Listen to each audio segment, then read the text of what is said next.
Assalamualaikum warahmatullahi wabarakatuh. Halo semuanya. Di sini saya akan membahas materi tentang pendidikan Pancasila dengan dosen pengampu Bapak Hendra Wijaya SAG MPDI. Nah, di sini saya akan membahas materi tentang mengidentifikasikan berbagai persoalan di bidang politik, sosial, dan iptek. Sebelumnya, perkenalkan nama saya Septia Nursafin dengan NIM 2023143632. Saya kelas 2 Ki dan dengan dosen pengampu Bapak Hendra Wijaya SAG MPDI. Mengidentifikasi berbagai persoalan bidang sosial, politik, dan iptek. Nah, mengklasifikasi atau mengidentifikasi berbagai persoalan di bidang tersebut adalah langkah-langkah penting untuk memahami tantangan dan peluang dalam masyarakat.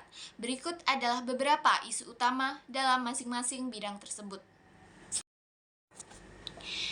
Bidang sosial yaitu kekerasan domestik. Nah, kekerasan domestik adalah masalah serius yang mempengaruhi individu dan masyarakat secara luas. Kekerasan domestik juga dikenal sebagai kekerasan dalam rumah tangga, mencakup berbagai bentuk kekerasan fisik, seksual, emosional, dan psikologis yang terjadi dalam lingkungan keluarga ataupun hubungan intim. Beberapa aspek penting dari kekerasan domestik tersebut yaitu diantaranya tentang fisik, seksual, emosional atau psikologis, ekonomi, dan isolasi sosial.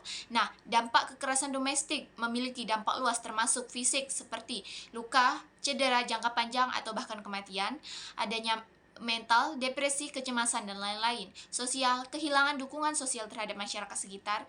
Sedangkan ekonomi yaitu kehilangan pekerjaan, ketergantungan finansial, dan pengangguran.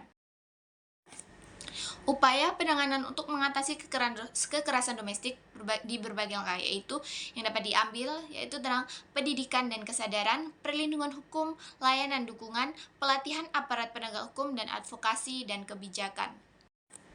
Yang kedua yaitu bidang politik tentang otoritarianisme. Nah, otoritarianisme dalam bidang politik merujuk pada pemerintahan atau sistem di mana kekuasaan terkonsentrasi di tangan segelintir orang atau satu entitas, seringkali tanpa mekanisme kontrol atau pengawasan yang memadai. Ciri-ciri otoritarianisme yaitu konsentrasi kekuasaan, pengawasan ketat terhadap masyarakat, penindasan oposisi, pembekasan kebebasan sipil, penggunaan propaganda, dan tidak ada pemilu yang bebas dan adil. Upaya penanganan otoritarianisme yaitu mengatasi otoritarianisme memerlukan usaha yang terkoordinasi baik di dalam negeri maupun di tingkat internasional, diantaranya dengan advokasi internasional, penguatan masyarakat sipil, edukasi dan kesadaran publik, reformasi institusi, teknologi dan informasi, kampanye non-kekerasan. Yang ketiga yaitu bidang iptek, kesenjangan inovasi dan akses ke teknologi berkelanjutan. Kesenjangan inovasi dan akses terhadap teknologi berkelanjutan merupakan tantangan signifikan yang mempengaruhi berbagai aspek kehidupan, termasuk ekonomi, sosial, dan lingkungan. Nah, yang pertama, kesenjangan dalam inovasi dan akses ke teknologi berkelanjutan. Di antaranya ada definisi teknologi berkelanjutan adalah teknologi yang dirancang untuk memenuhi kebutuhan saat ini tanpa mengorbankan kemampuan generasi mendatang untuk memenuhi kebutuhan mereka sendiri.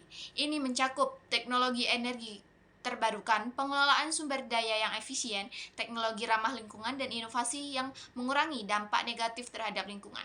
Yang kedua, kesenjangan inovasi.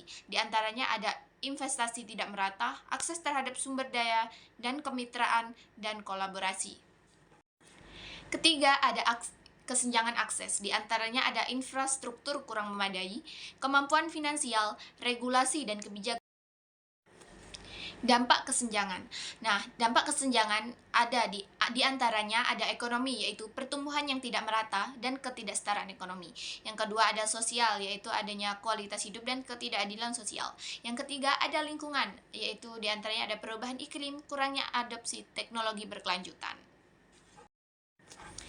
Nah, yang selanjutnya ada upaya mengatasi kesenjangan. Yang pertama ada investasi dan pembiayaan.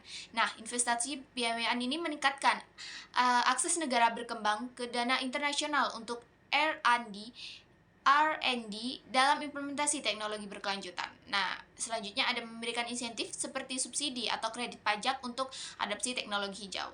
Yang kedua ada kolaborasi kemitraan, diantaranya memperkuat kerjasama internasional. Selanjutnya ada mendorong kemitraan antara sektor publik swasta untuk mengembangkan dan menyebarluaskan teknologi berkelanjutan tersebut.